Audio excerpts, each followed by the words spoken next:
Hello friends, this is Chandan. Welcome to my channel. आज हम लोग जो रिसेंटली यूएनजीए का मीटिंग हुआ था, वहाँ पे टर्की ने अगेन कश्मीर का इशू रेज किया है। तो हम देखेंगे कि इसके पीछे रीज़न क्या है और इंडिया का क्या क्या रिस्पॉन्स था। हम उसके बारे में थोड़ा डिस्कस करेंगे। तो हम पहले देख लेते हैं कि ये जो कश्मीर का इशू में इनका जो प्रेसिडेंट है तैयब अर्दोगान, तो उन्होंने क्या बोला है, पहले हम ये देख लेते हैं। देखिए, आप जब इसके थोड़ा नीचे आ जाएंगे ना, ये इंग्लिश न्यूज़ ट्रैक लाइव, ये इनका एक आर्टिकल है। तो उन्होंने एग्जैक्टली क्या बोला है, हम पहले वो देख लेते हैं। जैसे इन्होंने बोला है कि it has been 75 years since India and Pakistan become independent and sovereign countries, but till now there is no peaceful relation between two countries. How this is unfortunate. We hope that Kashmir issue will be solved and there will be long-lasting peace. तो ये इन्होंने ही बोला है। अब इसमें बहुत सारा चीज़ों को इंडिया जो मीडिया है ना, इसको बहुत सारा उछाला है और इसको थोड़ा आई थिंक वो इमोशनल होकर दिल पे ले लिया। लेकिन ये जो स्टेटमेंट इन्हें बोला है ना, ये उतना हार्ड स्टेटमेंट नहीं था। ये आप एट द टाइम अर्दोगान का जो आप प्रीवियस कुछ स्टेटमेंट देखेंगे ना कश्मीर इशू के बारे में, वो बहुत ही हार्ड था। लेकिन यहाँ पे जो उन्होंने जो भी स्टेटमेंट दिया है, बहुत ही सॉफ्ट स्टेटमेंट दिया है। अब देखिए, जब इसका तो रिस्पॉन्ड इंडिया को करना ही था, तो इंडिया ने ये डायरेक्ट बोल दिया कि जम्मू एंड कश्मीर ये इंडिया का इंटरनल मैटर है और किसी और को ये बोलने की ज़रूरत नहीं है। फॉर ये देखिए, जो गवर्नमेंट ऑफ इंडिया का रिस्पॉन्स है, ये देख लीजिए। It is a different issue, our position is very clear. J&K is our internal issue. We have expressed our position.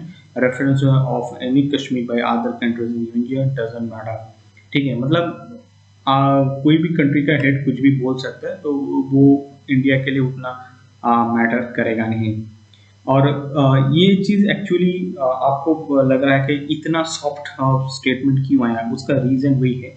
आपको पता होगा एससीओ का मीटिंग था समरकंद, उज्बेकिस्तान में, और वहाँ पे नरेंद्र मोदी और एर्दोगान का एक मुलाकात हुआ था।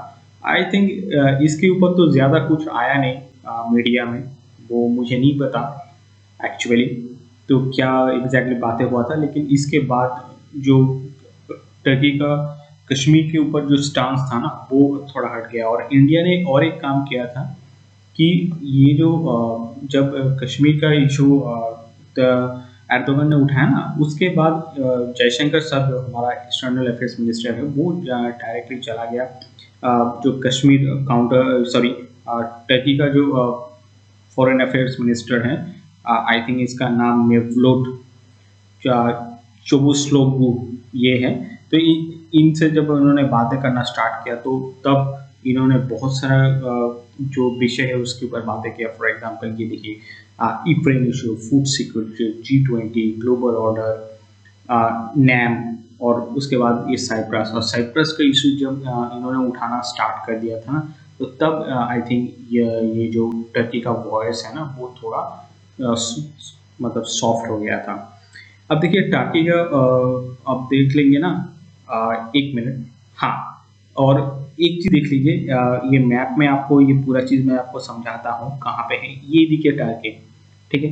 अब टर्की में आप इधर देखिएंगे ना, इधर ये जो बहुत टर्की के इस पार से साइप्रस, और साइप्रस में क्या इशू है, ये 1970 में हुआ था।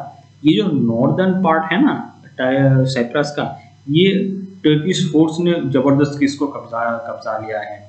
और यहाँ पे आके एक्चुअली वो साइप्रस के लोगों को मारता है अननेसेसरी।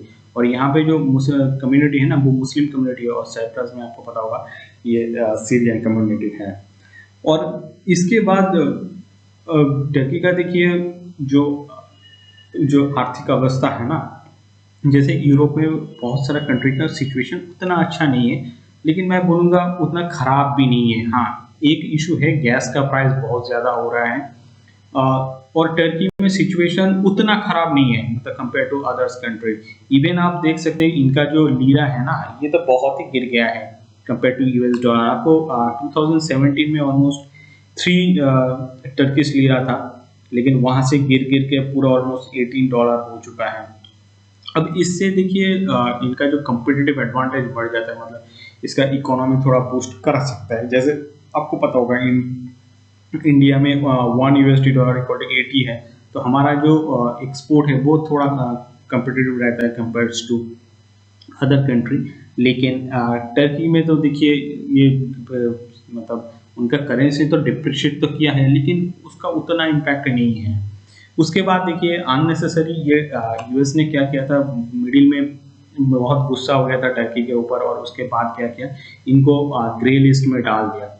अब ग्रे लिस्ट में क्यों डाला था, तो फिर हम अगेन चले जाते हैं इसमें, ये मैप में आप अच्छे से देख लीजिए, ये जो टर्की है ना, टर्की अननेसेसरी सीरिया का जो ये जो नॉर्दर्न पोर्शन है ना, यहाँ पे कुर्द पीपल रहता है, और कुर्द पीपल अब ये इराक से थोड़ा है, ये इवन ईरान से भी है थोड़ा थोड़ा, तो इन लोगों को सपोर्ट करता है। और ये जो नॉर्दर्न पार्ट है ना, ये पार्ट पूरा टर्की ने जबरदस्ती कब्जा लिया है।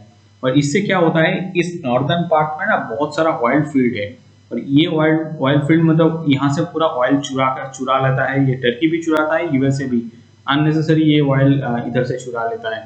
और उसके बाद टर्की ने क्या किया है, जो रशिया से S-400, आपको पता होगा S-400 खरीदता है रशिया से, उनका रिलेशन भी अच्छा है, तो इसके लिए यूएसए ने इसके ऊपर पूरा गुस्सा होकर आगे ने फैटअप में इसको डाल दिया था।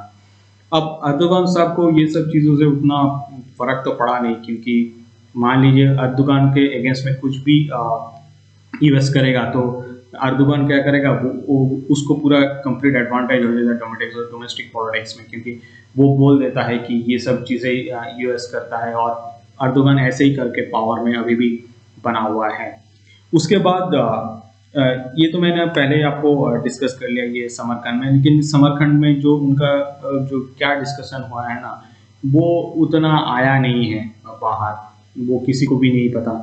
और आपको देखना, मैं और एक चीज़ आपको बोलना चाहूँगा, देखिए ये सब जो स्टेटमेंट बोला जाता है ना कि इंडिया के अगेंस्ट में, उसका एक दो रीज़न होता है। उसका रीज़न है, ये देख लीजिए, वो एक्सपोर्ट। आपको पता होगा इंडिया अभी 5th लार्जेस्ट इकोनॉमी है, और जैसे इंडिया बहुत सारा जो कंट्री है ना, उसका एक्सपोर्ट इंडिया में हो रहा है, मतलब उन कंट्री में एक्सपोर्ट इंडिया से हो रहा है, तो उनका जो जो प्रोडक्ट का एडवांटेज था वो सब अभी हट रहा है। फॉर एग्जांपल आप देख लीजिए टर्की एग्जैक्टली ऑलमोस्ट 255, हम लोग इतना ही अमाउंट करते हैं रफली, हम लोग इसके आसपास ही हैं। लेकिन प्रॉब्लम हुई है वो टर्की के जो लोगों का जो पर कैपिटा इनकम है ना, वो $2000 है, जो इंडिया के ऑलमोस्ट सेम है। अब प्रॉब्लम यही है कि देखिए आप $2000 से तो इंडिया में बच जाएंगे, लेकिन $2000 से आप टर्की में नहीं बच सकते हैं। तो उनका जो लाइफस्टाइल होता है ना, वो बहुत नीचे है। और एक चीज़ जैसे मैंने आपको बोला था, एक्सपोर्ट में थोड़ा हम लोग को एडवांटेज हो जाएगा, क्योंकि हम लोग देखिए अभी तो 5th लार्जेस्ट इकोनॉमी है, बाय 2030 हम लोग 3rd लार्जेस्ट इकोनॉमी में बन जाएंगे। अब टर्की देख लीजिए एक्सपोर्ट क्या क्या करता है, व्हीकल्स। क्या हम लोग व्हीकल्स नहीं बनाते हैं? बनाते हैं। कि हमारे पास महिंद्रा टाटा का बहुत अच्छा गाड़ी है, और जो हाई एंड गाड़ी है उसके ऊपर बहुत सारा टैक्स लगता है, क्योंकि वो यहाँ पे नहीं बनता है। उसके बाद देखिए मशीनरी इंक्लूडिंग कंप्यूटर्स, इसके लिए देखिए रोड मैप तैयार है हम लोगों के पास। आपको पता होगा फॉक्सकॉन और वेदांता का नया जो डील हुआ है ना, ऑलमोस्ट 20 बिलियन का, वो इसको रिप्लेस कर सकते हैं। आयरन स्टील देखिए हमारे पास अवेलेबल है। इवन हम लोग ये इलेक्ट्रिक मशीनरी ये भी एक्सपोर्ट करना स्टार्ट कर दिया है। आपको पता है जेम्स एंड प्रीसियस मेटल्स में गुजरात नंबर 1 पे है। ठीक है, अब ये क्लॉथिंग हम लोग क्या करते हैं, डायरेक्ट जो कॉटन है वो बांग्लादेश को भेजते हैं, बांग्लादेश से पूरा डायरेक्ट होता है। और आप मान लीजिए PLS इस मतलब जो टेक्सटाइल सेक्टर में एप्लीकेबल हो जाएगा, तो ये भी हट जाएगा। और बाकी ये सब जो नीचे है ये उतना कंट्रीब्यूट नहीं कर पाता है। तो ओवरऑल देखिए ये जो स्टेटमेंट मैं आपको बोलना चाहूँगा, इसके पीछे रीज़न वही है, जस्ट पाकिस्तान को खुश करने के लिए ये जो स्टेटमेंट है अर्दोगान ने इंडिया का अगेंस्ट में दे दिया है UNJ का मीटिंग में।